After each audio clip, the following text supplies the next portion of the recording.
So welcome everyone. We're just going to wait another minute or so before we get started, but we're here to talk today about light privilege, part of the intersection.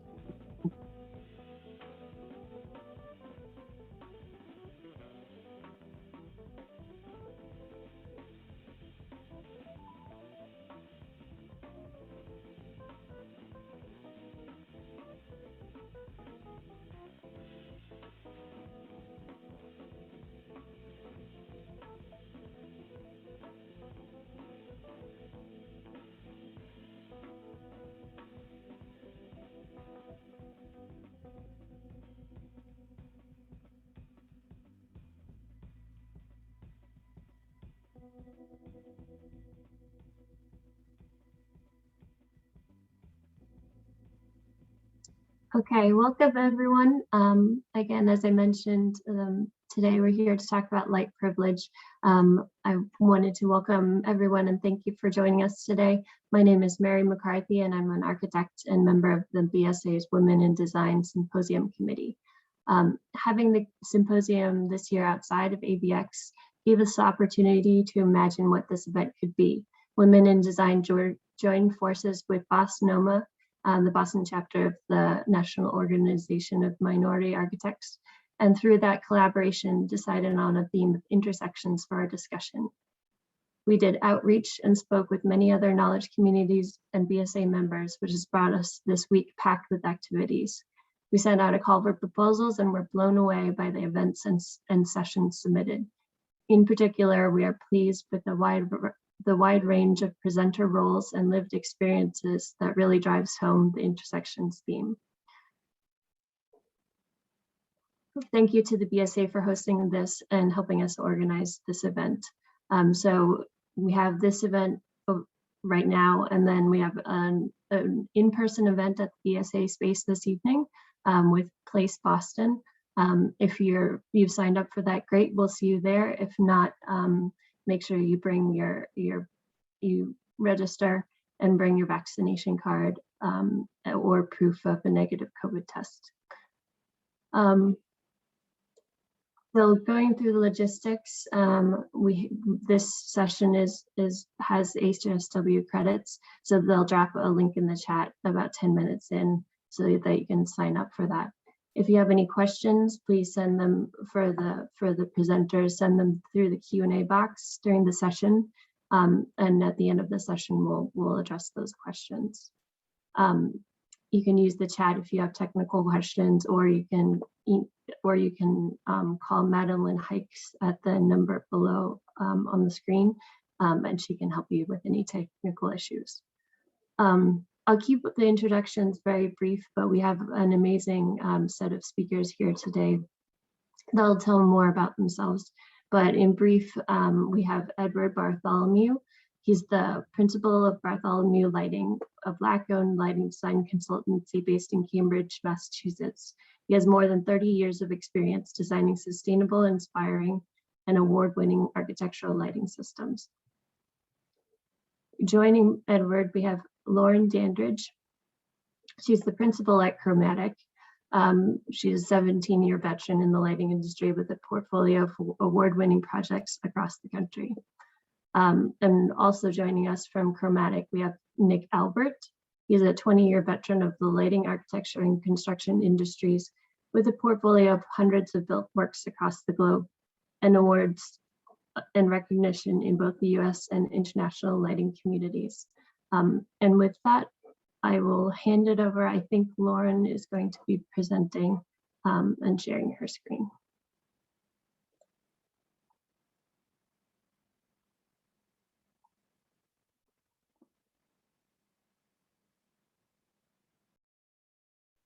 Great, Lauren, your information is up, but you're still muted.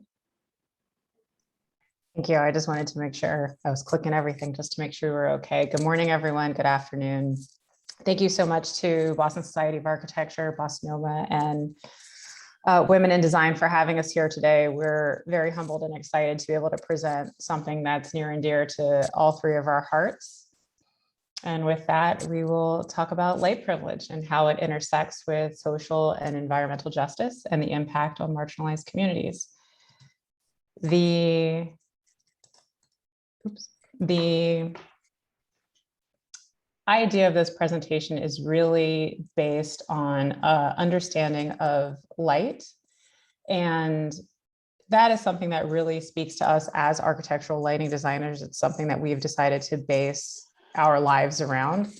And we've decided to seize a moment in the collective consciousness of the country right now to really highlight what we feel are parts of the environmental justice movement and how light really needs to be included in that. And so today we're hoping to really talk about what light is, the idea of what light privilege is, and how we came up with this, how we came up with light and justice, connecting to racism, how it affects people's health, trying to create not just a conversation around the issues, but also a conversation around how to move forward, how we can engage community members to really be a part of the design process and allowing the design process to be a part of the community and not just something that happens for certain kinds of communities, and how we can share information with stakeholders and really let them be a part of what lighting could be if time and resources are allowed to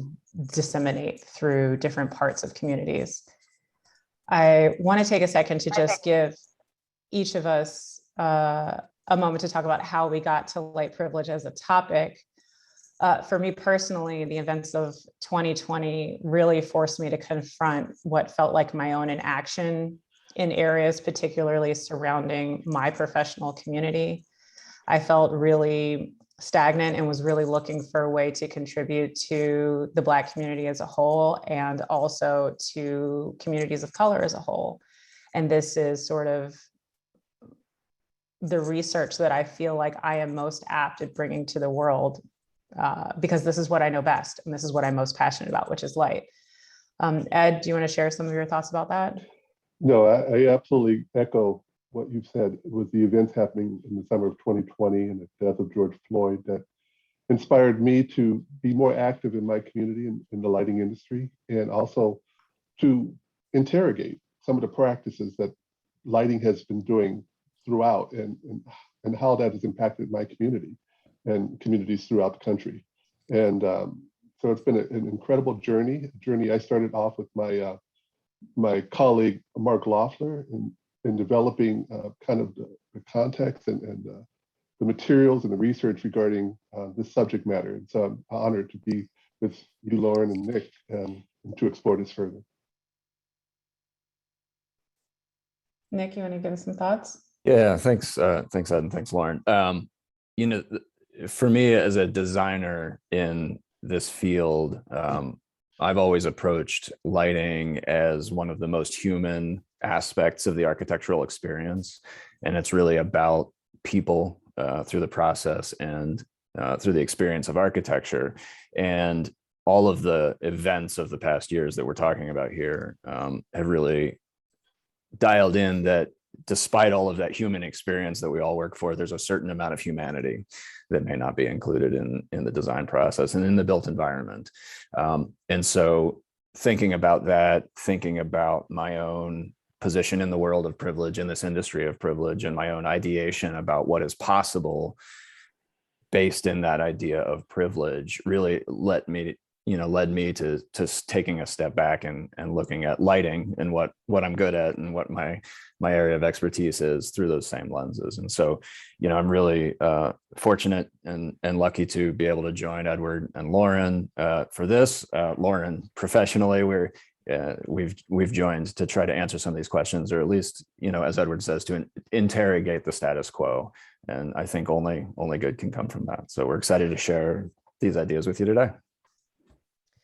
So really quickly, I think that when people, first encounter lighting designers, they're like, oh, you make table lamps. And, I know that this group of people most likely knows that.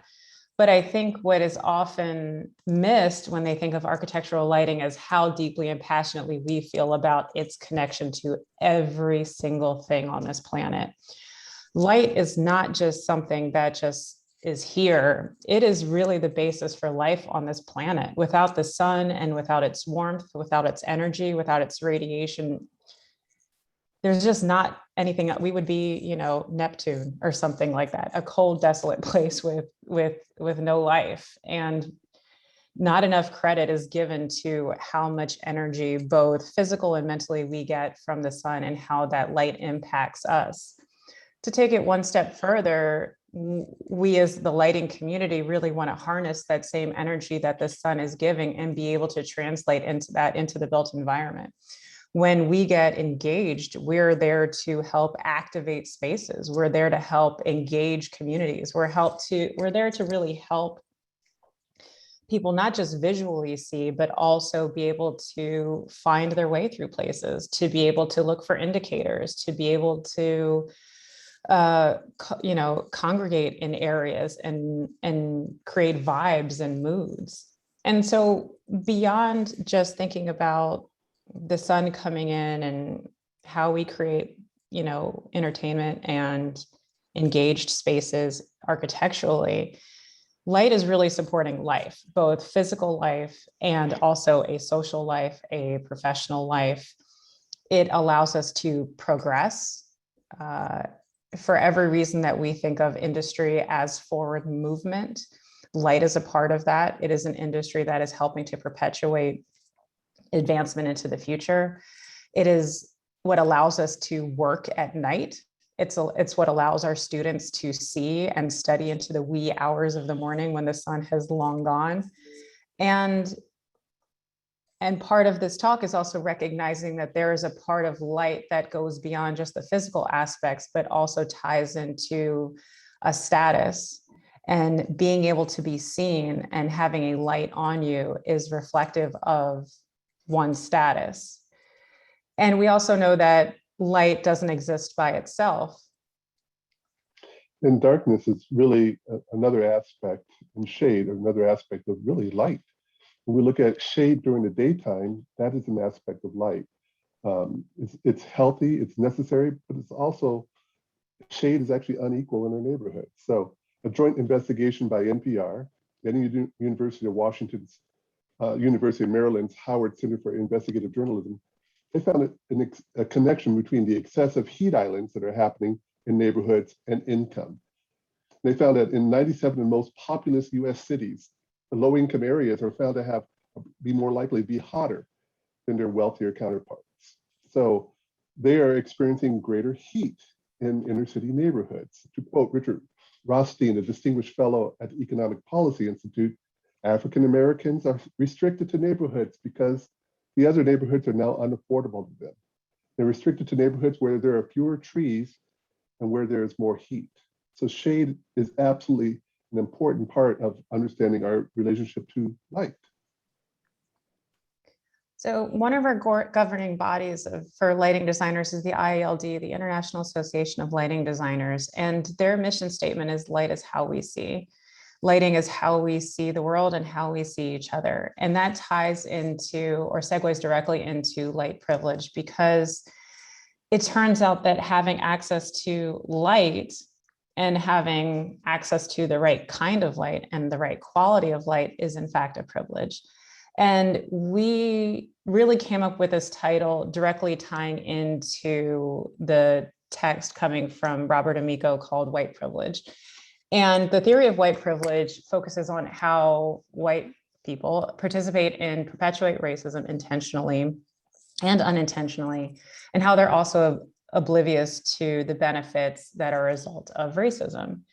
And it became clear to us that that's exactly how light functions as well in our world, because light is something that so many of us take for granted, both what we have access to from the sun, but also what we have access to at night. Yeah, and what we're looking at with the idea of light privilege, other than just the name symmetry with white privilege, is really the symmetry of the idea. Since white privilege is a reality in the overall social structure, which then applies to all parts of life, built, unbuilt, social, and experiential. What we as lighting designers are doing with this sort of framework of thinking is taking that step back and that same sort of thinking and looking at what the privileged position of light is. light and lighting design is not afforded to all people equally because of some difference, and that difference is privilege, which builds on top of, either intentionally or not, structural racism in the community. So for lighting to be a part of that system, it has to really be designed by all and for all. Once you get your mind around the fact that privilege exists and you accept that privilege exists, that becomes the imperative for identifying, understanding, and working to counteract the systematic mechanisms of inequity.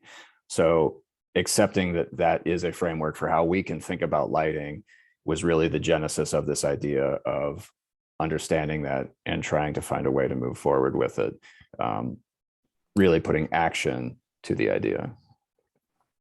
So let's take a step back and really talk about how light and racism intersect. The whole part of this, the whole idea of the symposium is really, taking Kimberly Crenshaw's idea of intersectionality and making it more broadly applied to each of our corners of the market, right? So for us, we want to really start with talking about how light and racism interact. And first, we want to talk about how lighting is used both in exclusion of and in oppression of the unseen. The image that you see here is a group of protesters that started protesting in 2013 to get lights, basically street lighting in their neighborhoods. This is a group of people who live in what's called the Colonias that are in the Rio Grande Valley on the border of Texas and Mexico. So in the areas where they live, it was originally farm workers and immigrants that were crossing the border and really needed a place to call home and created their own neighborhoods. As a result, they live in unincorporated areas that are not within the boundaries of the local and nearby municipalities. And it is a very easy thing for the municipalities to disregard them and exclude them from city services, from infrastructural support, and political power, because they are not paying taxes and they live on the fringes of the communities. The state of Texas actually defines a colonia as a residential area on the Texas-Mexican border that may lack some of the most basic living necessities: water, sewage, or sewer access, electricity, paved roads, and safe and sanitary housing. That's the state of Texas, not a group that's protesting for their rights. That's the state of Texas. So they started protesting in an effort to get access to street lighting so that they could have safety and personal security, because without no light, they felt like they were essentially in the dark, which they are. This map here is showing you an area of, ironically, redlined areas where the colonias exist on this border. Their physical exclusion from the city denies them access not just to basic needs, but also amenities, resources, and participation in the government. So not only are they physically excluded from the city, they have no power politically to be able to get themselves included. They have no representation in the government, and then they also have no access to any means by which to change that. Now, historically, we know about redlining as an actual mechanism of systems of power to be able to exclude people from economic development. Here in the US, the term refers to economic oppression and segregation of African Americans by essentially redlining them into certain neighborhoods, meaning you could look at a map and see their exclusion from the rest of the surrounding areas. By doing this, they were able to congregate people that the people in power did not want to see. They were able to socially label them as people who were not the right kind of citizens, people that they did not want participation from, label their behaviors, their activities as part of just the system that they did not want, and intend to really segregate them and keep them from what they believed is their normal and well-to-do society. So another aspect that occurs that we've noticed and what I refer to as unjust lighting. It's really light is negligence. A lot of times it has to do with infrastructural racism, zoning practices that place marginalized communities adjacent to industrial zones. So the lighting is mostly used to light those properties, to quote unquote protect those properties, but ignoring that those properties are in neighborhoods. And so fundamentally, you get indiscriminate flood lighting. You get lighting that prevents any positive nighttime behavior, such as social gatherings. It produces constant light trespass into people's windows, so that we are always kind of, lighting is everywhere. Lighting is happening during the day and happening at night. So indeed, in the US, the urban poor, Black and brown communities corralled in inner cities, processed by white flight and racial criminalization, has suffered under this trajectory of over-illumination. The more we looked at this issue, it was obvious that it came to us that bad, unjust lighting is pretty common. The social scientists have been looking at this, and anthropologists, people, environmental advocates have been far ahead of our industry in looking at the implications, the social and the environmental implications of overlighting. So it goes along with, potholes and poor drainage and missing sidewalks and other public blights that plague these communities. Clearly, light's ability to characterize space as either appealing or unappealing, it just furthers those divisions that already exist between the rich and the poor.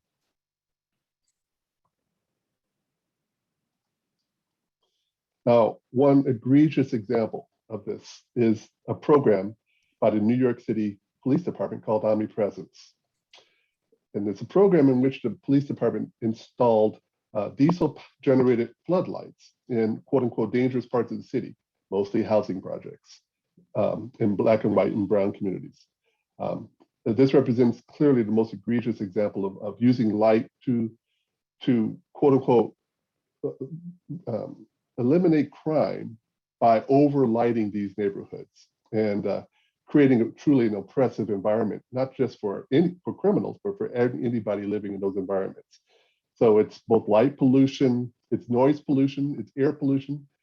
As one Brownsville housing resident described it, it's overwhelming. The lights shine in people's rooms, making it hard for them to sleep. They never turn off, and the buzz from the generator never stops.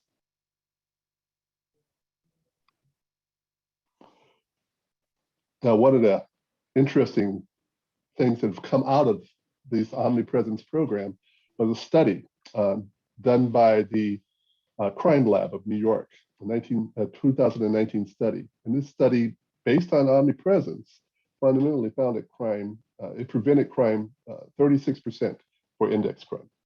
So it reduced crime by 36%. That's extraordinary. And supposedly this was a randomized study looking at installations that were placed in housing projects, but also looking at other sites that did not have the lights placed on them. And it should be noted that the lights are accompanied by a police presence. So it's both the lighting and the police are actively there in those sites. So they configured a lot of data based on that program, and basically confirmed a 36% decrease in crime, index crime in those areas. But what's unfortunate is that they didn't really look at the quality of the environment in those conditions. And so how that impacted those communities. And they did not look at necessarily permanent solutions. What would happen if they just improved the lighting in those spaces? So those correlations have not confirmed that lighting actually helps or hurts crime in that way. But it definitely hurts the community.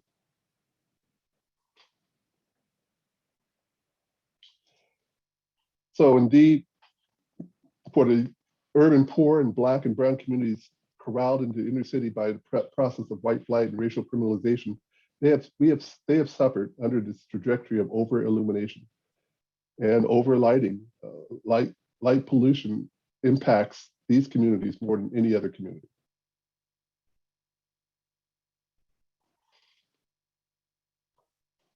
So when we look at lighting is also used as a weapon. On the previous slide, we're looking at sundown towns and looking at how certain people were allowed to be in certain towns. This is about over over 10,000 towns during the 1930s up to the 1920s and 30s. Basically, people who were of color could not go to those towns after dark. They were allowed to be there during the day to work, but they could not go after dark. And that's really a sense of controlling and oppressing people at night. Well, that also utilizes lighting as a weapon. The police absolutely, and other organizations utilize light as a weapon to control behavior, control Black bodies at night. And this is something where Black communities want to be, or who are under-resourced or ignored for decades. They want to be seen and not watched, not surveilled. So to quote Ralph Ellison, "I am invisible, understand simply because people refuse to see me, like the bodiless heads you see sometimes in circus sideshows. It is as though I have been surrounded by mirrors of hard, distorted glass. When they approach me, they see only my surroundings, themselves or fragments or figments of their imagination. Indeed, everything and everything except me." So using light as a weapon, as a demarcation of status, and also as now an act of control. It's easy to say, oh, well, that's a searchlight and they're using it for a very specific purpose, but it isn't just that. In the 18th century, the colonies essentially forced people of color, Black people, brown people, to carry lanterns by which to light their Black bodies at night as a form of being able to see them. And this ties into the idea of perceived safety. It may not be safe for you, brown person, Black person, but it is to my benefit and my safety as a non-Black or brown person to be able to see you at night. And that demarcation of light on you is ascribing a behavior, a status, a fear, and also using and creating you as something that is to be not included in my part of society. And it also devalues who you are as a human being. So these lantern laws, as Simone Brown from Dark Matters calls them, really tie into omnipresence, in that these lights, these floodlights, these diesel generators that are essentially flooding the city, really remove people's ability to behave in a natural and human way, because everywhere they go, they are lit, and they are lit by the city with police presence there. This essentially demarcates that whole neighborhood as a bad neighborhood. You are a less than valuable neighborhood. They have essentially marked those areas as less valuable, with people who are also less valuable, by placing these luminous entities, these big floodlights in those neighborhoods. And most of the time when we are talking about light and how it operates at night, there's this push that it needs to be something that needs to be added more and more of, because if something is unsafe, we're going to add more lights. And if the neighborhood isn't valuable, or if it's a low income neighborhood, or it doesn't have a lot of design areas, then we can make a pretty thing and then put that pretty thing in there. And that's kind of what happened with the design competition that happened for the new streetlight here in Los Angeles.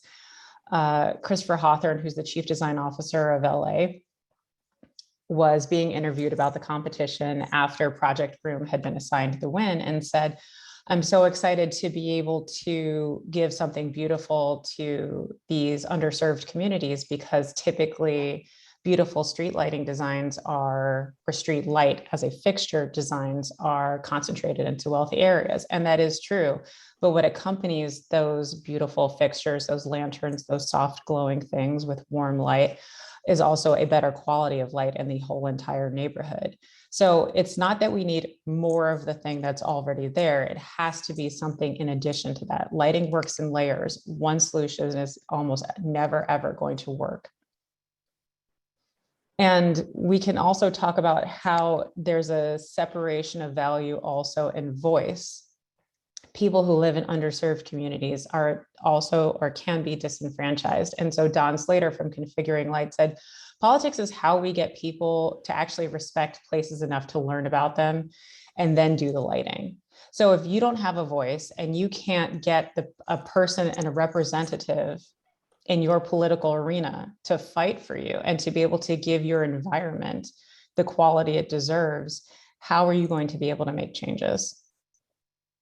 And so being able to include lighting in the environmental justice movement is something that we're pushing for. And we already know that there are organizations pushing for environmental justice, from architecture to landscape, and also starting to form in lighting. So Office Hours is a collective of Black and Brown and people of color designers that hold monthly lectures that talk about inclusivity. And they really focus on the transfer of knowledge between all of these humans who are trying to advocate for more inclusive design techniques.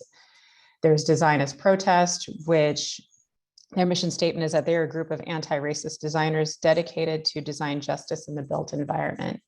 As I mentioned, Configuring Light is Don Slater with two colleagues who have been for the last 10 years really researching the intersection of light and income and status, and is also bridging that into race over the last few years.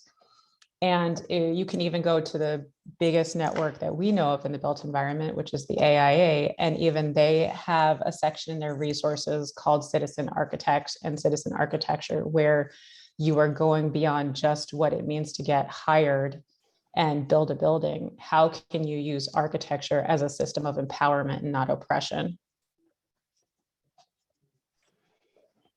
So, as we mentioned before, one of the inequities that had occurred historically had been redlining. Now, it's a practice that started in the 1930s and was categorized certain neighborhoods as being of high credit risk.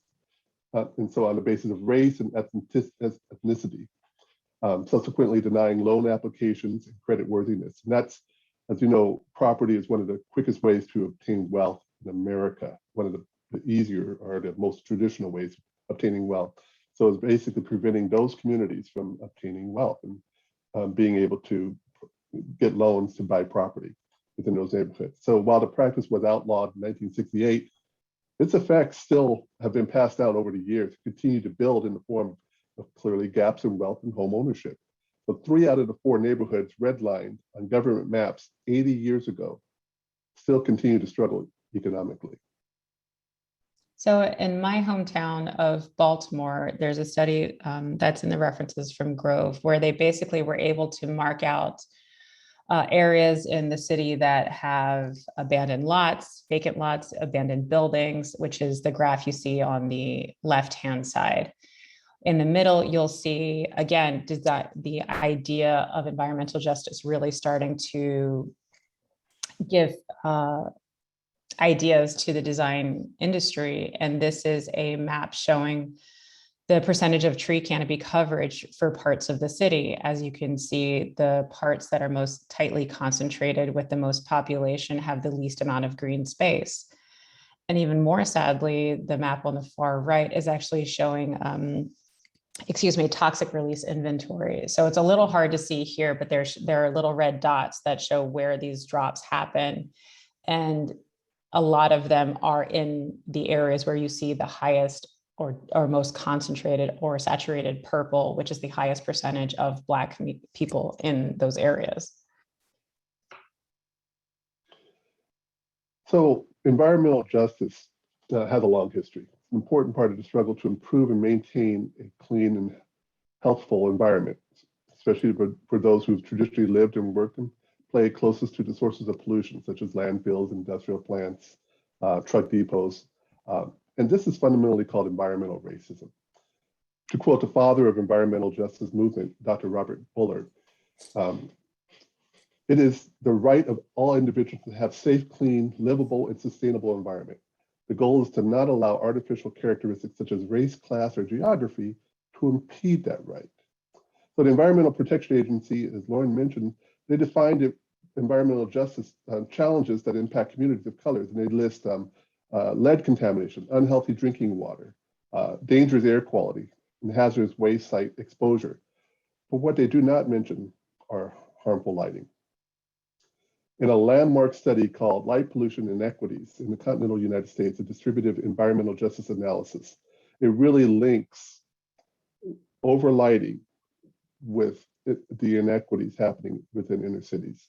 They conclude that light pollution is an emergent environmental health hazard. It states that Hispanic, Black, Asian, and multi-other race residents, as well as low to mid sub-economic status residential areas, are exposed to more light than affluent neighborhoods.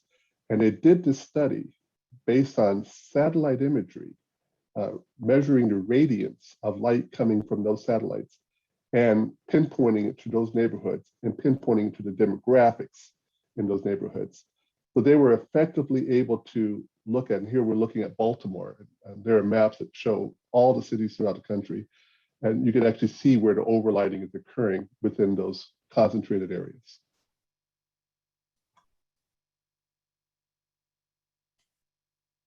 So if we take the historical context of redlining and where Black and brown neighborhoods are, and we start thinking about how we can possibly change them or why they're still suffering from the effects of those choices and decisions that were happening then, you can look at really how real estate works as again, part of the power system. So if you live in a certain neighborhood and you've chosen to live there, or you can't afford to live anywhere else, you become part of this residential segregation. You are forced to live in this area because of economic or social reasons. That area may not have access to the same amount of amenities or the same ecological systems and structures that other neighborhoods have. Maybe there is a lack of public and private investment in those same neighborhoods. And those systems, think like HOAs or boards that allow and give voice to those neighborhoods. Now they don't have that voice. And so the government is not having to respond or participate or even care about what those people are asking for, which then ties back into development for the communities. If the government doesn't have to listen to what you're saying because they don't even hear you, or your voice is easily swatted to the side, then how can the housing market and the location of choices of where you have access to purchase change? And all of that infrastructure, again, ties right back into lighting. If you live in a poorly lit neighborhood because that's where you can afford to live, you don't have an HOA to fight on your behalf, you don't have someone in the government listening to you, how can you move out of that neighborhood, or how can you have that investment in your neighborhood to develop into the kind of space you want it to be? And this overlighting actually impacting citizens has a huge impact, and has an impact on health. In 2014, the AMA had put out a statement regarding the impact of blue light, or blue spectrum in lighting at night, and how that disrupts sleep for residents, and how it can actually be associated with being a carcinogen, causing cancer in people.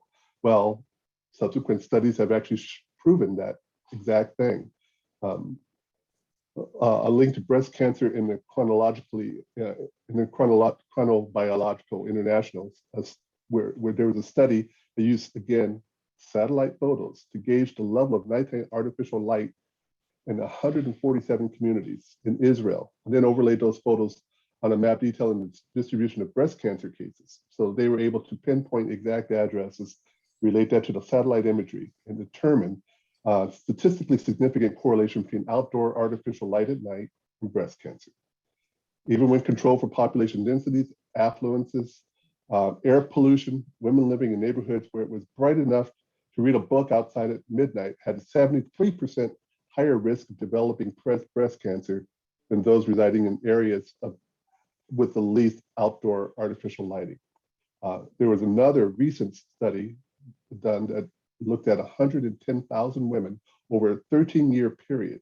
So a longitudinal study with a huge sample size that also showed an increase in breast cancer rates and other cancer rates related to exposure to overlighting or lighting pollution at night.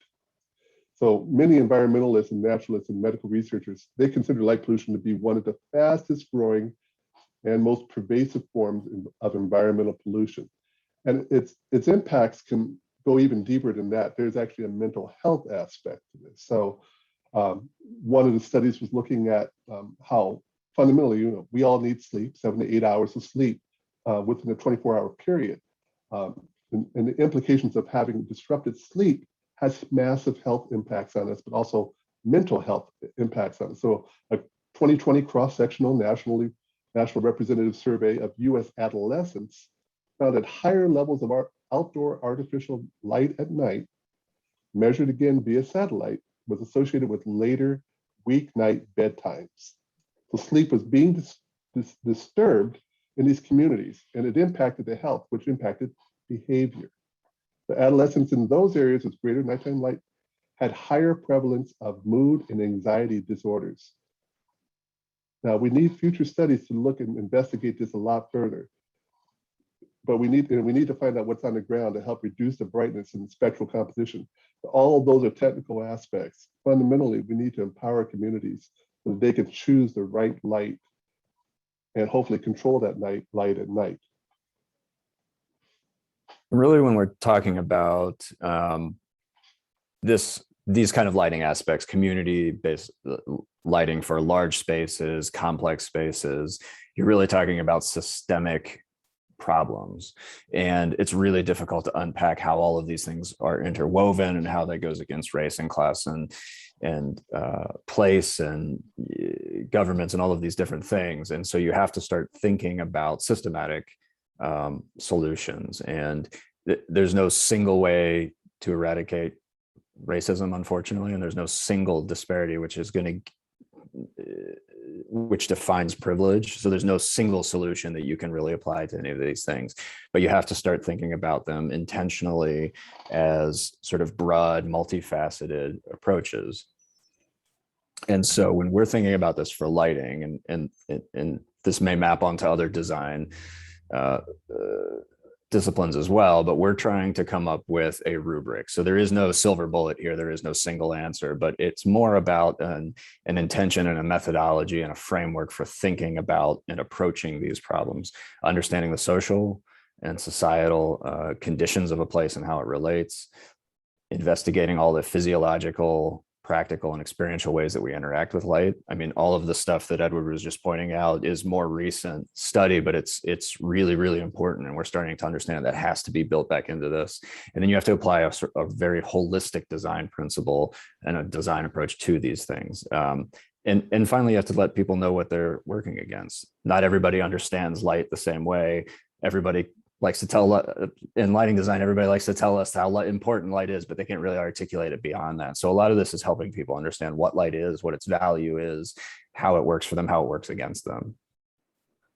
So really, if you step outside of your house and you look at the lighting that you have and you're not happy with it, I guarantee you that putting another street light across the street from your house is not going to make it better. We have to take a step back and stop thinking that this one layer, this one thing, this one pole at this one height is going to do everything that everyone needs when we are so diverse and so varied of communities, both racially, both financially, both statistically, everything. We have to break our mind from this one idea that it is going to be the thing that makes everything more beautiful, more just, more equitable. So we know how to do a lot of this. And recently, the Illuminating Engineering Society basically updated a publication called Recommended Practice 8 that looks at outdoor lighting. And they have some simple ideas that can be now implemented for doing lighting the right way in these communities. And absolutely, to Lauren and Nick's point, there's no single thing that you need to do, but it is an approach that can help these communities and all communities basically achieve more equitable lighting. Don't exceed the recommended light levels. Only light what needs to be. When lighting is told or added to a lot of communities, it's never removed. They only keep adding more light. So really light to the levels that are necessary. Use shielded versions. Don't have light go up into the air. You don't need to light air. Light surfaces that need to be lit and light people. Designed for the impact of lighting to humans, animals, and how it's going to impact the night sky. So you don't need sky glow. You, again, don't need light to go into the air. And utilize a light spectrum that's healthy, that's warmer, that does not contain a lot of blue.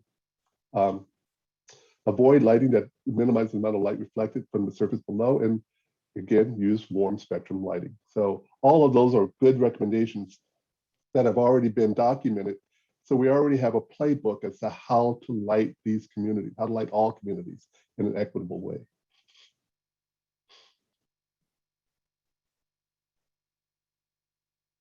Yeah, as Edward's talking about there, there is a precedent, there is an understanding, but it's about but moving forward from that is really thinking about how these things get done.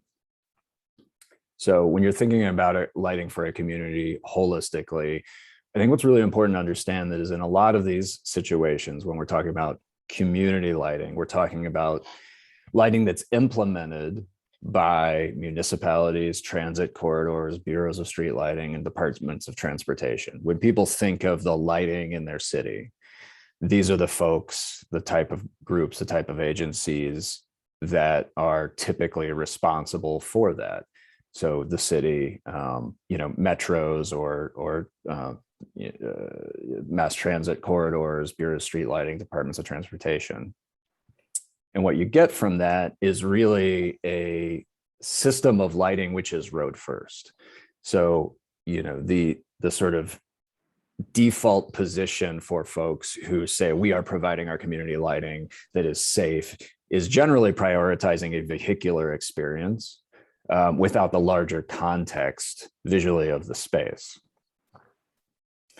Safety in that framework is really going to be limited to a set of experiences where pedestrians and vehicles are interacting, or cyclists and pedestrians, or pedestrian cyclists and vehicles. But it's always about this sort of road first methodology. And when you apply that, you then get a sort of road first result.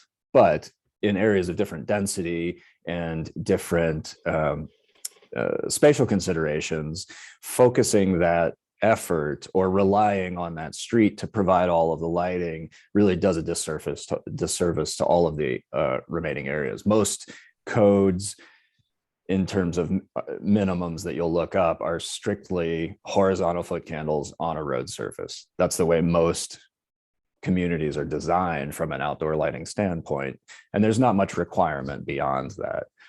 And so what that does, Lauren mentioned layers earlier, that only gives you that sort of single component, that single layer to light, and there's never really going to be a sort of better articulated experience because of that. So how do we work and engage communities into being involved in the process of lighting, and how to utilize the best practices in lighting, and how to articulate their concerns so that we can address issues of safety and security through a language of lighting that could work for all of the community. One extraordinary group, and it's a book as well, called Design Justice by Sasha Costanza-Chock, is really looking at changing the role of what the lighting designer, the expert, what their role is in that process, and really raising up the citizens so that they're part of the process, so that truly they become the citizen designer. Their lived experience, their community, their history, all of those things are viewed in part of the process. So they're asked to contribute in that way. And us as designers, as experts, can come in and we can support their vision in that way. And hopefully, it could be a shared experience of educating each other so that they can articulate their concerns. We could translate those concerns into what that looks like as far as the lighting. So Design Justice is both an organization, it's a network. You can find it at different communities. And it's a powerful process that involves engaging and listening to and when appropriate, educating the community as stakeholders, changing again the hierarchy from lighting expert to citizen expert, research and identifying historical and environmental inequities, sharing knowledge generously, and designing and specifying with integrity so that there's no bias. There's no way that you're pushing one product or saying one solution is going to work, or you're actually looking at the right solution for that community. Yeah, it really starts with a different thinking, right? Not foot candles on the street, not thinking about that from a strictly minimalistic standpoint as a design parameter, but really thinking about the experience of the community. And this goes all the way back to how we sort of posited at the beginning what light actually is. It's about an experience of place. It's about an experience of life, not about foot candles on the street. And so you have to start looking at lighting for place and for community as a combination of all of the factors: streets and infrastructure, parks and amenities, open spaces, be they dark or light. And this goes to the, to the necessary human condition of having darkness, commercial and public architecture, private architecture, and the environment as a whole. Context is always going to be key in this regard. And we use this slide out here on the West Coast a lot, but it's really telling, we think, because left and right, you see exactly the same municipally supplied street light.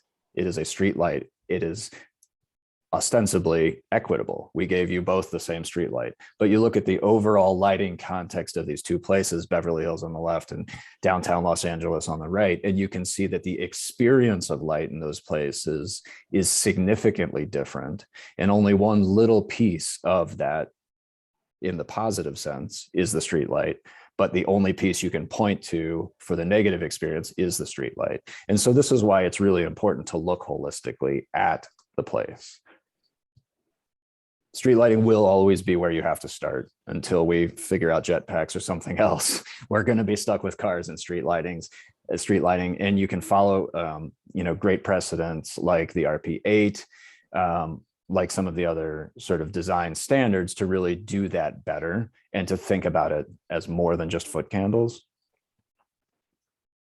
One of the important aspects to it, when you have to do street lighting or design for street lighting, is to think about the sort of architecture of the right of way, we like to call it. Think about what those things are and how they display in space. Think about how they relate to the experience. Brightness can correlate to scale and quantity and frequency and rhythm of fixtures, maybe from the very large for fast automotive locations to the very small and personal for places where humans need to interact. That instantly changes the experience without changing the foot candles.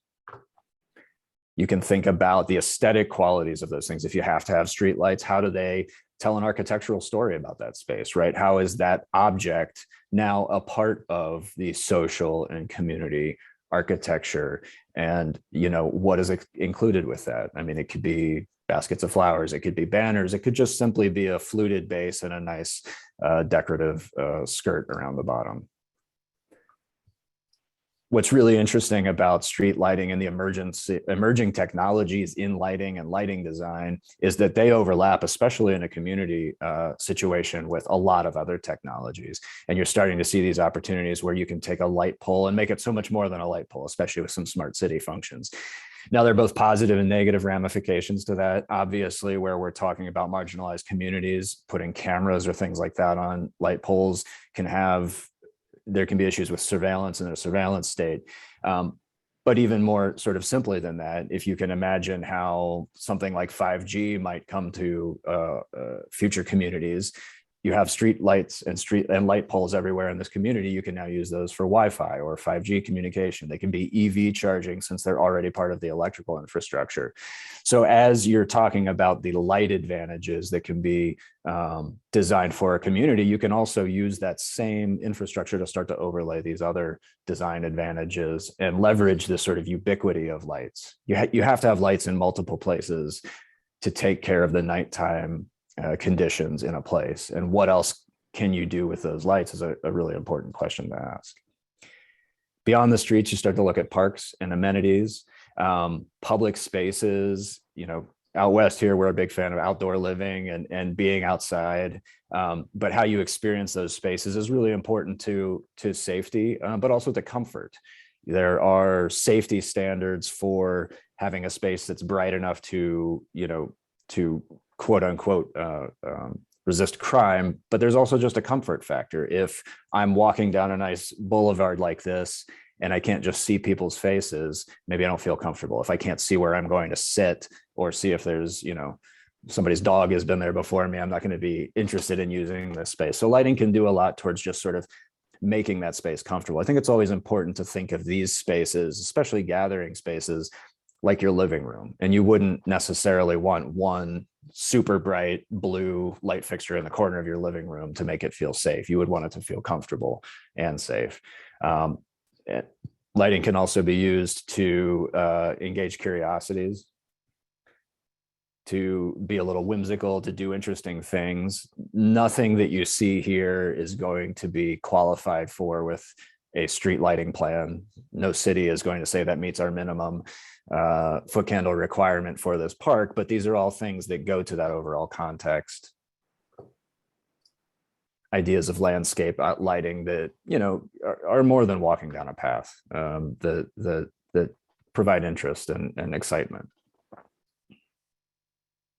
And then architecture. So when we're talking about outdoor spaces, rights of way, parks, those are usually defined or typically defined strictly as spaces in between other things, in between other buildings. But what isn't, I think, appreciated or designed for in a lot of cases is the fact that those buildings, those perimeters themselves become part of the visual context. And so you have to think of the architecture adjacent to these experiences as part of the experience, as setting the tone of field brightness, as creating reflective surfaces to either help or create problematic ambient brightness. They give a sense of scale to a place as well. And you can see how some examples of how that looks. The opportunity to really add beauty to a space. And these are all going to be outside of the functional space, of the task at hand, the walking space. And then finally, the environment. This has to be considered, you know, dark sky, we've talked about here a couple of times, light pollution. There are sort of environmental challenges with that. There's also just really human challenges with that as well. And so that has to be considered, balancing the human needs for functioning in the nighttime with the implications to the nighttime sky of that. It's in most cases, it's about distributing brightness, about spreading that around and controlling those fixtures. There are a lot of rating criteria that have been promoted for a long time by the International Dark Sky Association. There are a lot of metrics for this, but essentially, if you use better controlled lights in more places, you're going to do a better job of restricting that light. So earlier I said, you know, if you don't like the lighting in your neighborhood, go outside and look at the street light and say, oh, you know, the answer is not one more street light right there. Again, I would ask you to go outside at night and look up at the sky and really see what is available to you at the dark sky level. Can you see what is beyond the atmospheric interruptance between you and the stars? As a human being, what gives someone else the right to be able to see the Milky Way more than me? As a human being, why should my place on the earth prevent me from being able to see stars? As a human being, why would how much money I make determine if I can see the Milky Way? Because if you have that moment, and I'm not sure how many of you out there have actually seen the Milky Way, if you have that moment, it fundamentally changes you to your core. It gives you a place in the universe that you did not understand in any kind of way before, because the scale at what we are talking about is immense. And being grounded after seeing something so spectacular seems so unfair to only be able to be experienced by so few people. And so access to the naturally dark sky has to be a part of thinking about quality of lighting too, and is probably more than just a privilege. I really feel like we're burgeoning upon thinking about it as a right. Light pollution impacts low-income communities disproportionately. Look at Omnipresence. The idea that putting floodlights out there is going to solve, you know, an egregiously statistically reported amount of crime. And really, this is really what we're talking about in terms of environmental justice. Like, despite an incredibly real history of environmental segregation and justice. Harsh, inappropriate lighting affects not just your quality of life, but it robs these communities of their connection to the stars, the cosmos, and really the world around us.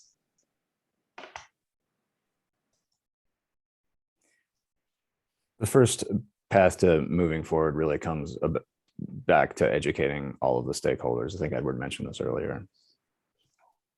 To establish what is not just the right light, but what is good light. There's no single point for most urban or municipal or community areas. It's lawmakers, it's utilities, it's businesses, community groups, it's the design community. There's a lot of education about what light actually does and what it can do that needs to happen. Again, through outreach, for any of those layers that control the lighting in the city already, municipalities, agencies, it's reaching out to the community, local governments, folks who are engaged in that community, kind of a lighting 101. I mean, there are a lot of ways that a lot of people are just sort of ignorant to all of the things that lighting can and cannot do, how it affects them positively and negatively, because there's not a lot of narrative around it in a lot of cases. There is, unfortunately, a privileged understanding of lighting that not everybody has, that some people with their private development and their HOA have the opportunity or the privilege of experiencing, but a lot of other people have just never even thought about. And so education is so terribly important to help people understand that differential, that delta, and really thinking beyond the project. So beyond the project is the idea that maybe, commercial projects should be required to think beyond their footprint. What is their effect from a lighting standpoint on the larger community? How do they weave that new project, that new construction into their place? How do they make that place better? Maybe it's creating special lighting districts associated with new development. If you're bringing in a commercial, let's say a hotel or something like that, maybe you have a responsibility to that community to create a lighting district that somehow augments that lighting, maybe gets it a little bit closer to what we see in that example from Beverly Hills. And really increasing commercial and residential access to lighting tools, to lighting information, and to the ideas of how to make it better. Because I do think everybody wants to make their communities better, whether they're a business owner or a public official or a street lighting engineer. They all want to do the best job they can, but you have to have this sort of multi-pronged education. There's a really great, just as a brief precedent, there's a really fun group out here in Los Angeles called Los Angeles Walks. And I'll never forget I crossed paths with them on a few projects, and I had this moment like, why do you need walking advocates? Everybody understands walking, but what they do is brilliant. For a lot of years now, they've really been advocating for how people walk in their community, what that means, how the sidewalks can be different, what curb cuts are like, what trees have, how all of these different things impact that. And they go to metro meetings and board of supervisor meetings, they go to city council meetings, they hold community workshops, they hold like field trips, they do walking events and all of these other kind of things. And they've had a fundamental change in how planners and how other folks who are designing and delivering these projects think about the walking experience. And I think that's a really beautiful precedent for how we can start to advocate for these sort of lighting conditions as well. It's about getting people on board, sharing the power of the thing that we'd love to design with and what we know is powerful in our lives, and sharing that opportunity so that you can bridge the gap and you can shorten that privilege. I think through education and through finding these opportunities and connecting people, you can really truncate that privilege and eliminate the privileged position. And in addition, I think targeted efforts like what happened in Chicago, the Chicago Smart Lighting Program, can be incredibly beneficial. The Chicago Smart Lighting Program basically would to retrofit, hundreds of thousands of Chicago streetlights, from what you can see in the upper part of the picture, high pressure sodium, kind of glowy yellow streetlights, into the lower part where they're much more cut off and wider LED. But they didn't start in wealthier neighborhoods. They started in the South Side. They started in lower income areas. And they basically retrofitted those areas with really well shielded, good cutoff fixtures. In addition, they hired people from those communities including the incarcerated, formerly incarcerated folks, so that they could train them on how to install and how to maintain those lights. So it was a win-win-win for the community. They had better lighting. They actually reduced the maintenance with those lighting, so they weren't paying as much for that lighting, and they were able to employ people from the community to implement and to maintain those lights. So those type of targeted programs can actually work really nicely, and you could have these type of private-public partnerships where hopefully, you know, the new infrastructure bill that just passed through Congress and was signed by Biden can actually have targeted type of goals to impact communities that have been marginalized, that have been ignored, that have not really been a part of improving their communities in those ways. And lighting could be a huge part of improving those communities. So funding based on community impact, not just reducing energy and maintenance, is an important thing. I know energy has been a huge aspect of lighting for too long, and we've solved that problem, but now we have to really look at its impact on society and on communities, and using the savings that we get when we reduce the energy and the maintenance, using that to make the lighting even better, to improve lighting in parks, as Nick says, in other spaces, creating a lighting district, creating those opportunities by utilizing the savings that we get for that, not just having it be dispersed throughout the community, but actually utilizing it to make better lighting throughout. So create community designated areas and retail and gatherings, so we can promote positive activities in those communities through healthy lighting at night. So in summary, we want to say that in order for us to really embrace environmental justice at its core, we have to include lighting. In order for us to include lighting, we have to recognize that having access to beautiful lighting at night starts at a point of privilege or at a point of exclusion.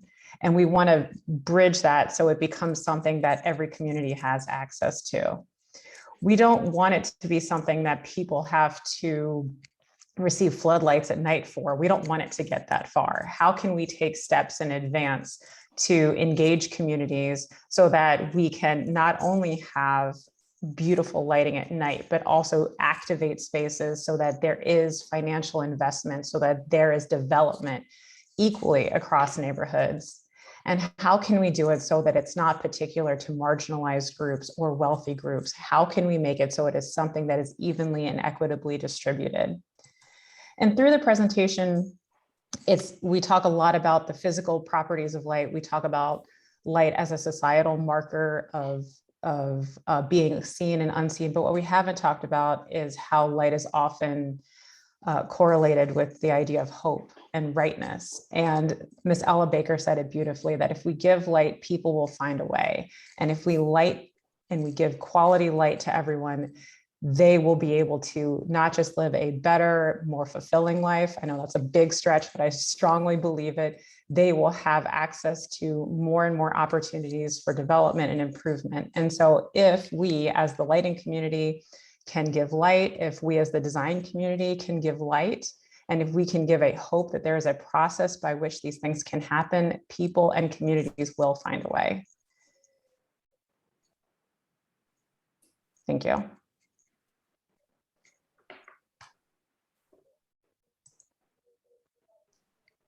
Great, thank you, everyone.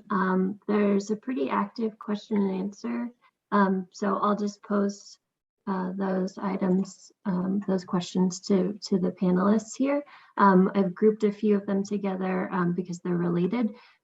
So they're roughly in order, but I might have mixed things around a little bit. So just posing it, there's two questions here that are really related. The first is, cities and municipalities have many lighting engineers who can design for streets, but there's no city pedestrian lighting engineers. How do you get the funding and support behind designing for people for spaces where a specific lighting designer isn't going to be hired?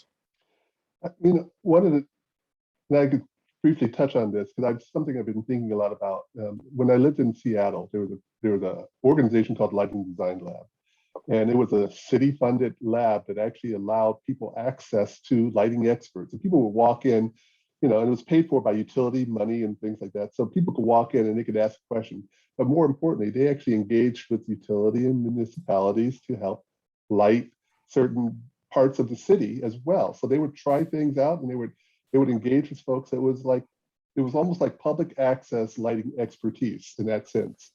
And I think it's a model that absolutely could be replicated, even in all our communities, that we could try something out like that, where the city could actually pay for having a site.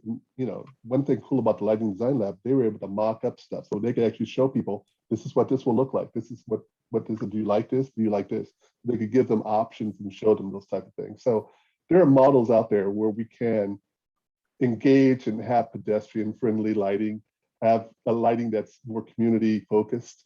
We can do that with a model that's paid for through collective funds. Yeah, just adding to that, funding is always going to be the mechanism. I've been lucky enough to work on several projects myself as a designer where, for instance, for LA Metro, so the transit authority out here, where they have conditional part of the funding is set aside for each individual project that they're able to hire lighting consultants to address these issues. So where a municipal or city or state municipal agency may not have the resources to address pedestrian lighting or other things, there are some funding mechanisms that tie specific requirements to projects. And that's an example of how that usually goes to a larger dialogue about design by bringing it out, by setting aside money to bring outside folks in. Yeah, and I think that speaks to what you're saying about education is one of the first steps that municipalities especially need to have those tools to understand that you don't have one size fits all, one light to solve them all. You need to provide different ones.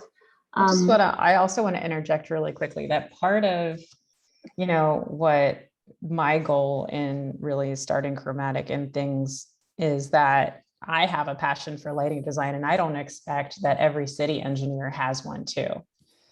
Part of like what separates the IALD and the IES is that they are distinct organizations. One is talking about the environment as a whole and how one is mood and one is code, right? So if we are going to try and make lighting equitable, meaning lighting design and its effect, we have to start with actually making access to the people who are doing that work equitable. I think that either that means that there's professional development that happens at the city engineer level. Maybe it's at the planning level. Maybe it's how lighting designers get hired and what part of that process we get engaged, but actually having access to the people who are spending their professional lives dedicated to this trade is important as well. And that ties into the next question here. This is from Lamb Partners. As lighting designers, have you found opportunities to have a seat at the table for urban planning and urban policies at the city level? There are a lot of communities within IES and IALD, but I don't see too many lighting designers at the city/state level. Those conversations where we can see a lot of architects present. What are ways that we can be a part of the conversation at that level? I'll let the Californians speak to this, because I know that you guys basically have lighting designers writing your codes in many ways and are participating in Title 24 and things like that. Yeah, I think that's one way. We haven't had that success in Massachusetts, so yeah. Yeah, there is a sort of different kind of inclusion of lighting design in a lot of processes here. A lot of the time still, though, it's coming through a sort of requirement to have private design, non-municipal designers present. And so in, Southern California, what we see often are smaller subsets of the larger communities. So the city of West Hollywood or the city of Beverly Hills or the city of, like the Crenshaw Improvement District, or all these different areas will have specific groups that work together to do that. I think it's partly an education situation. I mean, Edward mentioned Title 24, which is an energy code here, but because that energy code weighed so heavily on lighting design is a much more normal part of the building conversation here in the West than it is other places, because since 1973, when that code was enacted, people were forced to talk about lighting power density and lighting design much more often. So we've have that sort of time advantage of including lighting design as a part of a lot more processes here. And because of that, to Edward's point, I think you see those lighting design things filtering into more cities and planning departments and things like that, at least a greater awareness of the conversation. I think a lot of it is also still private based. Like it's really hard, you know, I don't know, but Christopher Hawthorne has never called me, like the city of Los Angeles went through this huge push for a new street light. And I don't know how extensively they talked about having the quality of light coming out of that street light as much as they talked about the form factor of that street light. So I know that there was a lighting design firm engaged for a portion of it, but I don't know how far that collaboration went into it. So even still in a place like California, where we have a code that is really, in my opinion, still numbers driven as opposed to design driven, we're still fighting that same fight. And I would, even in Boston, Boston's looking at retrofitting a lot of its street lighting and things like that. I do not, I would hope that they would engage a lighting designer to, to at least oversee some of the qualitative aspects of it. A lot of times they're going to be engaging an energy service contractor who's going to basically be changing out all these lights based on, again, that metric of energy savings and maintenance, but not looking at the quality or its value to the community at all. So those things need to be part of the bid process. I feel the RFQ needs to have absolutely having somebody who has lighting design experience. I think absolutely maybe being part of the ILD would help, absolutely. And I think that but we get to that point of being lighting experts, but also educating those communities. So not just working on a implementation side, but also working on the community side. So we could understand the community needs for lighting in each and every community. Again, one size does not fit all. Yeah, there's a larger conversation and, about maybe starting to push on public officials to require equity to be addressed. I mean, in all projects, in all monies, in all built environments, there's a ton of infrastructure money coming down the pike here someday. Mm-hmm. And unless I'll use Edward's example. I mean, unless somebody is asked as part of the RFQ or as part of the bid process to address inequity, then all you're going to be doing is retrofitting the existing structural racism. Like exactly, that's it. Exactly. So you're going to be spending all of that money to represent, to retrofit a broken system, and that doesn't serve anybody. Or retrofitting racism. That's great. That's great, Nick. Yeah. I'm trademarking that one right now. The next question here, and Michael, this is posed by Michael Meyer. I'm not sure exactly where he's going with this, but he said, what are some of the interior issues related to lighting and environmental justice? I was going to say, I love what Nick said about retrofitting racism, and it relates to interior lighting as well, Michael. And absolutely, you could look at it. When I mentioned retrofitting the streetlights in Boston, they're also looking at retrofitting a lot of public buildings as well, schools especially.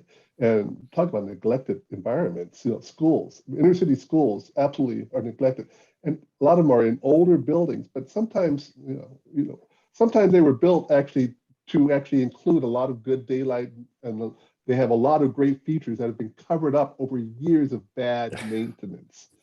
And so how do we bring in the beauty of what those structures, the scale of those structures, of what those buildings can do, make them have positive lighting with newer technology, but also bring in daylight, bring in natural ventilation, making those buildings healthier, because we know that the test scores for those students will improve if we have healthy buildings. So absolutely, it's not equitable. And clearly we see a lot of communities, especially in the Boston area, that are building new schools that are, LEED Platinum, doing these amazing things in well-resourced communities, but that's not happening in inner cities, and especially in Boston.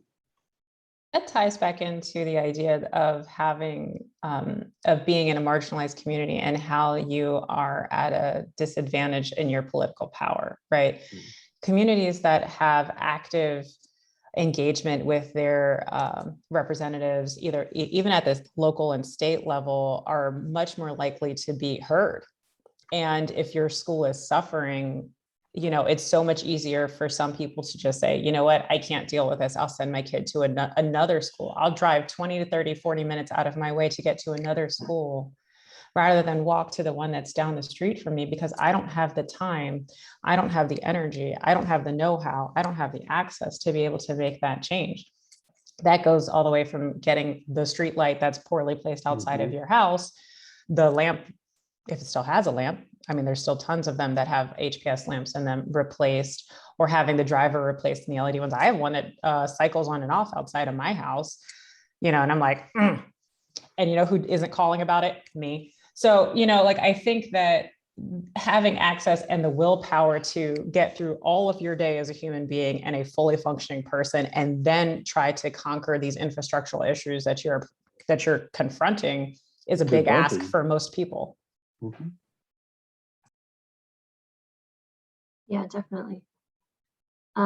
We have just a few more minutes, so we can see how many questions we get through, but we'll leave a couple minutes for you guys to close at the end. Let's see.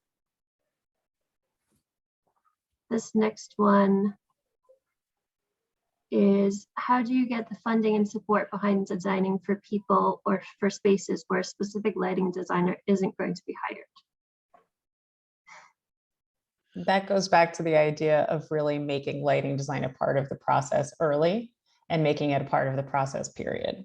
Because even when I speak to developers and investment groups, they're like, oh, I thought architects do the lighting. They can. There's nothing preventing an architect from doing a quality lighting design job. It just so happens that the architect also has to do a quality architect job, a quality coordination job, a quality structural coordination job, a quality, literally 17 more things. I wouldn't presume, as someone who has a specialty in lighting, to ever say what kind of carpet someone should put in their place, because I know something about traction ratings. Can I choose carpet? Yes. Could I choose a beautiful carpet? I believe so. Does it make it the right carpet choice for that space with all of the other design factors included? No. And I think that part of it is, yes, we as lighting designers want to be included as early as possible because we value what we bring to the table. Part of the sharing information part is telling people why we are a part, why we should be a part of it early on. And if we can do that, then the next conversation is, well, how do I pay for you? Right? Like, that money has to come from somewhere. And clients are always under thinking what it's going to cost to build anything. So if we can just get to that step and say, well, you thought your building was going to cost 1x. Well, actually it's probably cost 2x. And then if you include a lighting designer, it's like 2.01x. Like, we are not the deal breaker of the project. Yeah, I feel like sometimes clients think more about the finances rather than what the actual value that a design would get for the project and the users. Yeah, you know, a lot of the examples that we showed in here for sort of, good quality lighting design for a community, they come from private developments that we've been lucky enough to work on. And even in those cases where it's a private development, private money, a large HOA, lots of resources, and understanding that there is a need for good lighting design, there's still always an educational process about what that means, what that can be, and how it gets used. It's about pushing lighting design itself, and how to get lighting design into a project is always deciding about how you distribute all of that brightness into the space to make the best overall lighting experience. And it's about trying to convince people how to distribute that money into the space in the same way to get the best overall experience. It's not that there's just unlimited funds. It's a value proposition of how you make those spaces useful and what lighting's role can be. So you need very often, the expert dreamers at that table early to tell you all of the big ideas that lighting can accommodate, or all of the scary things that lighting can affect, and to make people change their value proposition. ROI is too short-sighted. It's about human experience. It's about experience of space. It's about feelings, and there's no ROI for that. There's not a very good spreadsheet out there for how people feel in their spaces and how they feel as a part of their community, but it is very important. And I think that with enough education, with enough experience and exposure, people will move towards those better decisions. That's a really good point. And we're getting close to the end. I just wanted to thank everyone here, the panelists. When we read the proposal for this session, we were all just really grabbed by the first sentence of it. You started out by saying everyone deserves good lighting and benevolent darkness. That's just a beautiful sentiment. So did you have any closing remarks? We're just really grateful for the opportunity to share. I mean, that's part of what we're talking about, and like-minded folks that are really, it's so exciting to see so many groups all the way across the country that are so interested in tackling this problem. Like we like to say, in our corner of the shop. There's a lot of big problems in the world, and we know lights, and that's what we're going to try to do. So we're really grateful for the forum and to share our ideas and to hear the feedback. Thanks. Yeah, I just want to add that it's an honor working with Lauren and Nick on this project, and just that we're at the beginning of this conversation, and so we're learning more and more about the impact that lighting has on these communities, and I look forward to sharing more and more about this as time goes on. Ditto. I think it's really nice to be able to speak very honestly and very clearly about things that we're passionate about, and not have an immediate rebuff of what we're talking about. And I'm just grateful that people are interested in what we have to say. And thank you, to Boston Society of Architecture and NOMA and Women in Design. It's really exciting to be here. So thank you. Thank you. And if anybody wants to join, there are a few more activities for the rest of the week. Again, looking at the intersections between all of these things, architecture, lighting designers, artists, so that we can find solutions for these big problems that we have in our lives. So thank you, everyone, and have a good afternoon. Thank you.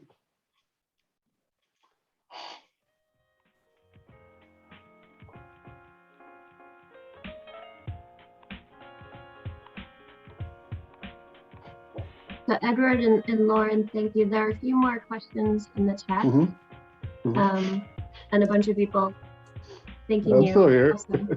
Yeah, I'm it's so great. Like I was trying to do it while we were while people were talking, and I can't focus. I was like, I can't focus on the question and the things that we're saying back.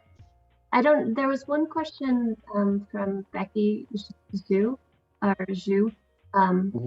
that she was asking if there are any case studies for equitable streetlights in Boston or New York City, because she's doing a study involved with that. Yeah, not that I know of. I think Chicago study is probably the only one that has been written about extensively, where they were looking at engaging communities and doing something. I have not seen anything in the East Coast, in the Boston area. I've not seen anything, but I'm still investigating. But as far as I know, from the community that I've been involved in, I have not seen anything. Yeah, I don't have any direct ones that I can correlate either, but that's what we're working on. Yeah, you'd mentioned the sorry, some notes, but lighting design labs, was that what it was? Yeah. When were those around? They're still around. Lighting design lab it's in Seattle, Washington. It's a unique space and organization that basically allows people to do lighting mock-ups. They actually have a ceiling that they can raise up. So it works on a lot of interior spaces, but they actually have done exterior lighting as well. They actually have a space outside in Seattle where they've actually mocked up roads and streets and put in lighting and stuff like that. So the Lighting Design Lab is a great organization run by a really close friend of mine, Irina Rasputnis, who's from the Boston area. And I highly recommend it. There's also another lab called the Integrated Design Lab, and they focus on daylighting and integrated solutions for daylighting into buildings. Both of them are funded by the utilities in that region. So, and they do projects for private architects all the time. As long as those projects are in that utilities, region, the territory, so they see it as support because they know that those projects will both be good quality, but also be energy efficient. So they're saving energy and creating positive outcome. Mm-hmm. And Edward, thank you for mentioning design justice. It's on my great. Yeah. Awesome. And there's That's a group to join as well. Their network is all over the country. So it's really spreading. Great. Yeah, a friend of mine recommended it as a good playbook. Yeah, absolutely. For design justice. I think we're all set. I was trying to cut it off just before 1:30 because I know people have meetings and stuff. Yeah, of course. I just was going through seeing the last few bit of questions that we may or may not have answered. Are there examples of municipalities that are looking more holistically at the many sources that are designed? Yeah, if somebody has an example, please reach out to us because we're specifically looking for that information. So no. Can they see my answers by answering live? Can they see it? I don't know. I answered one of them. So did you? Yeah. I'm curious. I may have to. The land partner one is very interesting because they came to my talk actually at Lightbear. Okay. And it turns out I'm moving around the corner from them. Oh, well, there you go. And it turns out they actually have an energy lab, but they do not have a social equity lab at Land Partnership. So I'm very interested in engaging with Land Partnership and seeing how we could create something like that. But that could be a model for other lighting firms as well. Yeah, Lamb does a great job of really thinking about light holistically. And they're involved in a lot of different things. They allow their designers to be engaged in code enforcement and other lighting aspects. So they're really positive in their influence in the community. There's this other person here who said we have to fight to get lighting designers as an integral part of the team. Big projects seem to assume that an electrical engineer is all they need. And that's the other part of what I said, right. Oh, an architect can do it. The other side is electrical engineers. Yeah. Is the electrical engineer. So, or the interior designer can take care of, the shiny, pretty stuff. And again, holistically, somebody who's thinking about all three parts of that, how is it integrating into the architecture? Are we meeting code? Is it pretty and shiny? But what quality of light is coming out of that, shiny thing? Exactly. That's in the Venn diagram, we exist in that center part. And that's, I agree with Eddie. I don't know if they're still on here, but I agree with you. We should be an integral part of it because we're the only people who have that level of intersection in terms of job requirements and knowledge. Agreed. Yeah, for the first, I think 10 years of my career, we didn't use a lighting designer on any of my projects. And then we did, and it was like night and day. It was so nice. Because there was somebody I could ask the questions to who knew the answers and could explain why you did this here, but this over here. And they could, That's a great relationship to have. And for the firms that I've worked with, they sometimes just kind of ping me and go, hey, I know you're not on this project, but we have a question about this or this. And it's like, oh, sure, I'd be glad to help out with that. And so those relationships are really helpful. Absolutely. Yeah, actually, we had an issue on a project and we reached out to a lighting designer that we knew, and they were brought on later to do that part. Okay. Yeah, I think that's how a lot of converts happen. It's like, oh, this isn't going well. Who can help us figure this out? Yeah, it's usually so late in the process. There's not a lot we can do. It's like, oh, what was that? What was her name again? She came in and she was talking about light and lighting and mood.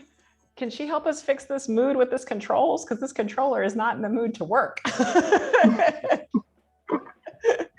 So, I think that's our gateway into a lot of projects, is that it's really hard to go into it's really hard to ask clients to spend more money on design services when they feel like they've covered all their bases. And it's like, oh no, here's one more. And then until they see the value of their money being spent in a way that actually comes back to them, not in terms of ROI, but something that they understand, you know, like an interior designer can stake their claim on having access to the most beautiful Italian, blah, blah, blah, or this handmade thing from the West Coast of Ghana. I can give you really pretty warm light. They can't hold that, they can't touch it. So you're trying to sell you as a professional, but you're trying to sell that service, which is intangible and is something that when it's done incredibly well isn't even conceivable, right? Like we're trying to curate spaces so clearly and so tightly that people walk in and they're like, oh my God, it's beautiful. Right. But they couldn't tell you why. And they're looking at all the other materials that look right. beautiful. Like we have literally made everybody look great when we do our job well. The architecture looks good. The finishes look amazing. The people work better. I look better when lighting looks good, you know, and it's hard for somebody to understand that who isn't clear on why it works like that. And the other side of that is that lighting as a actual material entity costs more than everybody thinks it should, because there is no high-end version of Home Depot, right? You know that people who build spaces go to Home Depot because that's where they buy wood, that's where they buy sink things, that's where they, you know, all of the stuff that's not seen, they can buy it from Home Depot. And then they know that they can go to a higher end store and get the fit and finish items. Oh, I'm going to get my stove from Fancy Place. I'm going to go get my tile from the design center. Lighting, except for decorative lighting, doesn't really have that in a way for people to understand it. Because when you put a beautiful downlight in someone's ceiling, the entirety, like 90% of that cost is tucked up into the plenum, and all they see is a metal trim. And they're like, I don't understand why that's $300. Well, of course you don't, because it has like mechanized gears on the inside. It has like a highly developed LED chip on board. It has a driver in there that has specific algorithms that tie into like how, you know, an incandescent light bulb dims when you pull the slider down. I mean, no, of course you don't see that. And the best pictures, you don't even see that hole up there. It's so small, but it's producing so much beautiful light that they really don't understand how the value of that. Like, that's just a hole up there. It's not. They don't realize that the shielding and everything that's gone into that hole, that the engineering is just so important. There's so much math. People understand math. They understand science, but they don't understand that in the intersection of design and why that makes a downlight cost $300 when they also have to pay for somebody to put it in their ceiling. So, folks, I have to go. I'm going to have lunch. Yep. Oh. Thank you very much. It was a great conversation. I'm going to sign off as well. Nick and Lauren, we should talk maybe tomorrow about just kind of some, you know. Yeah, let's do a download. Thank you for participants who are still here, unless you just have it running and left. Thank you, Mary. Thanks, Madeline, if you're there somewhere. Thank everyone for hosting us. We appreciate it. You're welcome. Have a good one. Bye. Bye.